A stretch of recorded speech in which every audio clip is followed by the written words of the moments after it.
channels and a lot of content creators, they talk about, support fighters. Well, fighters need to support other fighters too, especially in the case that BVO just brought up. Hopefully he just dropped off. A guy like Floyd Mayweather and Mike Tyson. If that's the case, I didn't know the thing with Mike Tyson, but Deontay is a rare American heavyweight champion. This is a division that's usually the champion in the last, let's say 20 years has been non-American fighters. Deontay is one of the American fighters that been heavyweight champion. I can't think of another the American champion before him. You know what I'm saying? So, the guys like Floyd and Mike who are Americans as well, they should be supporting, their countrymen like other countries do. The Ukrainian guys, they support their country. You already know the UK, they support their countrymen. You know what I'm saying? Like everybody but us. We don't do it. The Mexicans do it. Yeah, everybody but the Americans. The Mexicans do it. Puerto Ricans do it, but we're Americans, but they support it. But the Americans, they don't support. And on cue is my man, one of my best friends in the whole wide world, my co-host, Mr. Socrates Palmer Jr. How you doing, Soc? Thanks for coming through. Salute, panel. How are you? A lot of good topics you guys are kicking around. I'm actually disappointed that I didn't get a chance to jump on when you were talking about great trainers and the topic about Deontay Wilder and should Mike Tyson support him. Would you give me the permission to go back on the trainers segment? Yeah, absolutely. Go ahead. Spin the block because we can't name them. Well, look, some of the best trainers are the guys you never hear about, right? Like we all have stories where we grew up in our neighborhoods. Oh man, you talk about the best basketball players you've seen. They're in the park, and they can't get out of their own way.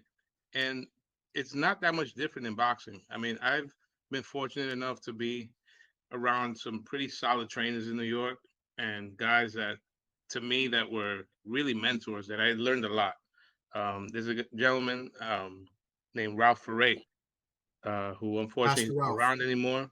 Mm-hmm. Pastor Ralph, you go to any gym in New York City and you ask about Pastor Ralph Ferre, and they'll tell you stories.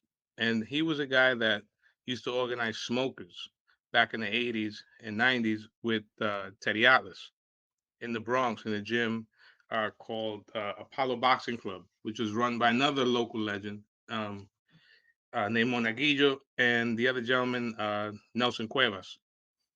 And they worked with fighters like a young Mike Tyson.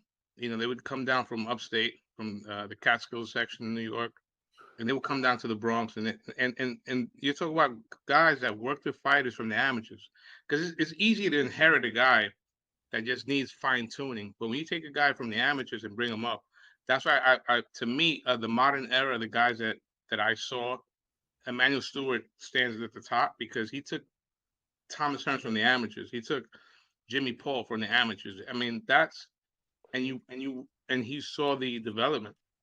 Towards the end, Emmanuel Stewart was a celebrity, right? He was the celebrity trainer, right? He would come on, like the way Tom was saying about Bumac, he's more of a strategist. He would come in towards the end of camps, but he had already grown his tree, like a Bill Parcells or a Bill Walsh, a coaching tree, and he had guys that he trusted, and then he would come in the week of the fight. That was the case when he had his hands on Jermaine Taylor, Prince Nassim Hamed, and a lot of those fighters, Julio Cesar Chavez. It was Holyfield for a little bit. He wasn't in camp the whole way, but he was there like a strategist. Out of the modern guys, I think Manny Robles is a solid trainer out of California. Mm-hmm. He's had success. I don't know if you guys mentioned Joe Goosen. I mean, he's a Hall of Famer. Yeah, that's a good one. That's a good one. The Ruelas brothers from the amateurs, world champion. Yeah. Took a guy named Michael Nunn, who was a bad man. Yeah. Shout out Michael Nunn. So there's a couple of guys. Garcia, I forgot about Garcia. Garcia's solid. Robert Garcia. Yeah. I mean, forgot about Garcia too. He had the credentials of being a solid. Is Ronnie Shields still? Is he still? Ronnie active? Shields, another one. Yeah. Yeah. See, now that y'all getting my brain moving. Yeah. Because but it's a sad because like in the 90s we wouldn't have had to be struggling like this. Well, I mean, everything is cyclical. There is some truth to what someone said that a lot of people put their friends on, but sometimes it's not even putting their friends on. It's about being loyal. Sometimes you have guys that have been with you since day one. And yeah, they're not. The maybe they don't come up the traditional way, but if you're around boxing, you're gonna pick up something, even if it's by accident, right? And when you're in a corner, the number one thing, remember, it's a minute break, but it's not really a minute. It's like 50 seconds because by the time the bell rings and you walk back, sit down. You know what I mean? It's time to get back up and go to work. Right. And I'm not, trying to pull rank, but I worked corners, and you don't need 2 and 3 people talking at the same time. It's one voice. Right. Yeah, that's a mess. I 100% agree, bro. I don't like that. I don't like that stuff, bro. Yeah. And most recently, if you want to talk about how important, obviously, look, maybe any jockey could have had Secretariat, and Secretariat would still be the greatest horse of all time, right? But you can't discredit having a corner that knows what they're doing in the moment of pressure. Ask Tim Zhu if he's happy with his corner. A decision by a corner changed this man's whole life. Yeah. Mm-hmm. Yeah. Right? And we've seen it. When Mike Tyson lost to Buster Douglas, he had an inexperienced corner. Yep. If you guys go back to the tape, they didn't have. He started firing everybody around that time.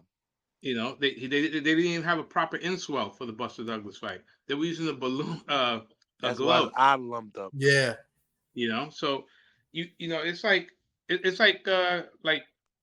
how can I say? I mean, it's subjective, right? Mm-hmm. Teddy Atlas is a legend. Yes. No one knows more boxing than Teddy Atlas. From soup to nuts, nobody. He's a junkie. He's a savant. Yeah. And now the thing with Teddy Atlas, there's a package when it comes to Teddy Atlas. Teddy's a little crazy, but he's a good man. Trust me, he's a great human being. Teddy literally will give you the shirt off your back. Sock, I don't mean to cut you off. I just. All right, guys, there you have it. A quick little segment from what we did this past Friday night of a man, Socrates Palmer, my co-host. He's got great experience with some of the trainers out here. I thought this was a great segment of this past Friday night. Hopefully you could catch it. Guys, subscribe to the channel. Please leave your comments and suggestions. If you think of a trainer out there that we may have not mentioned, put it in there. Let's have a conversation about it. We've had some trainers on here as well on our channel. We're looking to expand and grow. You know what I'm saying? So please leave your comments. It helps. You can catch us every Friday night, on Friday Night Sports Talk. This Friday night coming up, we won't be live unless I can make it back from the Yankee game. I'll be at the Yankees game against the Dodgers this Friday night. If I could come back early enough, if the game ends early enough, I may go live. If not, we'll be live Saturday at Madison Square Garden, where Xander Zayas will be fighting in the main event against Teixeira. Also, Shushu Carrington will be on the card. And from the Bronx, a guy we had multiple times here on our show, the Sniper, Ofacio Falcon, will also be on the card. So stay tuned. Please look out for that on, I think it's going to be on ESPN or ESPN Plus. You know what I'm saying? Top Rank. So check us out. I may be recording, maybe taking some content live and in the color at the weigh-in and the press conference. I'll be there also. That's Thursday and Friday. So stay tuned. So with that being said, thank you for watching the clip. And of course, please leave suggestions and comments. That always helps. And we'll catch you guys in the next one. Peace.